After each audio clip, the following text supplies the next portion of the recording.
కన్యా రాశి వారికి అనుకూలమైనటువంటి వాతావరణంలో కొన్ని కొత్త కార్యక్రమాలను ప్రారంభించగలుగుతారు. ప్రయోజనాలు దక్కించుకోవడం కోసం చేసే ప్రయత్నాలు అనుకూలంగా ఉంటాయి. కొంతమందితో గొడవలు అయినప్పటికీ ఇతరితర విషయాలన్నీ కూడా మనం చక్కబెట్టుకోవాలి. మనకు రావాల్సినటువంటి ధనం కావచ్చు, ధాన్యం కావచ్చు, ఆస్తి కావచ్చు, అది మనం దక్కించుకుంటే చాలు. వీళ్ళతో మనం కలిసి ఉంటే ఎంత, విడిపోతే ఎంత అని దాయాదులతోటి గొడవలకి, తగాదాలకి, ఇతరితర సెటిల్మెంట్స్కి సంబంధించినటువంటి అంశాలు, ఆ యొక్క ప్రయోజనాలను దక్కించుకునే అంశాలు ఉంటాయి. ఖచ్చితంగా వాటిని సద్వినియోగపరుచుకోండి, ప్రయోజనాలను దక్కించుకోండి. ఎలాగో వాళ్ళకి మన మీద సదభిప్రాయం లేదు, వాళ్ళ మీద మనకి ఒక మంచి అభిప్రాయం లేదు, ఎప్పటికైనా ముప్పు పొంచి ఉంది.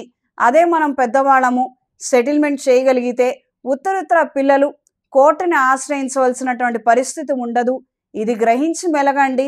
మనం వెళ్ళిపోదాము, మన తదనంతరం మన పిల్లలకి దక్కుతుంది కదా అన్న ఆలోచనలకు మాత్రం మీరు ఏమాత్రం అవకాశం ఇవ్వద్దు. తద్వారా ఏ ప్రయోజనం ఉండదు. ఏదైనా ఆస్తిపాస్తుల గురించి సెటిల్మెంట్ అంటే అది ఖచ్చితంగా మీ చేతుల్లో ఉన్నది, మీరు చేసి తీరండి. ఈ రకమైనటువంటి అనవసరపు దరిద్రాలు మాత్రం పిల్లలకు అంటగట్టద్దు. వాస్తవంగా తల్లిదండ్రులు చాలామంది ఇలానే పెడదోవబడుతున్నారు, ఆలోచనలు చేస్తున్నారు. అందుమూలంగా పిల్లలు చాలా సతమతం అవుతున్నారు.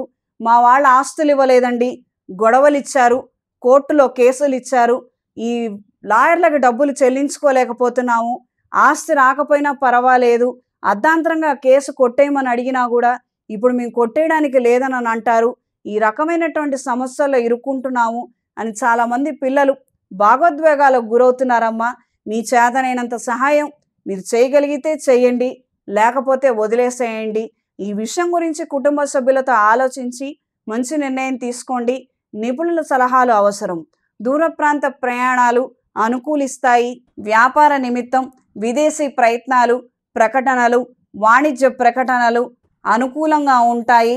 వ్యాపార విస్తరణ కోసం చేసే ప్రయత్నాలు సఫలీకృతమవుతాయి. కళా సాంస్కృతిక రంగాల్లో ఉన్నవారికి అంతంతపు మాత్రపు ఫలితాలే అందుతాయి. చేస్తున్నటువంటి కష్టానికి మంచి ప్రతిఫలాలు దక్కక కాస్తంత నిరాశకు గురయ్యే అంశాలు ఉంటాయి. ఈ వారం కన్యా రాశి వారికి కలిసొచ్చే రంగు తెలుపు, కలిసొచ్చే దిక్కు పడమర, కలిసొచ్చే సంఖ్య 6. ప్రతిరోజు ప్రతినిత్యం ఆదిత్య హృదయాన్ని పఠించండి, ఇంద్రాణి స్తోత్రాన్ని పఠించండి.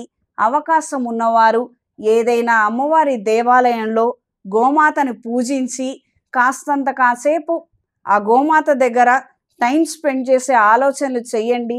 తద్వారా పాజిటివ్ ఎనర్జీని కలిగి ఉంటారు. అమ్మవారి దేవాలయంలో నాగబంధం అనే కుంకుమతో కుంకుమార్చన జరిపించండి.